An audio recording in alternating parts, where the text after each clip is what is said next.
श्री स्वामी समर्थ. तिन्ही सांजेला अर्थात संध्याकाळच्या वेळेला 4 गोष्टी आवर्जून कराव्यात. त्यामुळे घरात माता लक्ष्मीचा प्रवेश होतो आणि आर्थिक अडचणी कधीही जाणवत नाहीत. कोणत्या आहेत त्या 4 गोष्टी सांगते ऐका. पण त्याआधी तुम्ही अजूनही या चॅनलला सबस्क्राईब केलं नसेल तर चॅनलला नक्की सबस्क्राईब करा.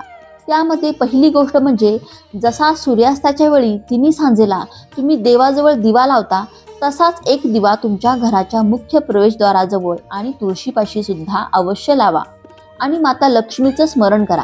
या कृतीमुळे घरातली सगळी नकारात्मक ऊर्जा निघून जाते. दुसरी गोष्ट म्हणजे मौन धारण करणं. संध्याकाळच्या वेळेला नामस्मरण, मंत्रजप किंवा जी नित्याची साधना असेल ती करावी. पण वादविवाद, भांडणं, मोठमोठ्यानं बोलणं या गोष्टी संध्याकाळच्या वेळेला चुकूनही करू नये.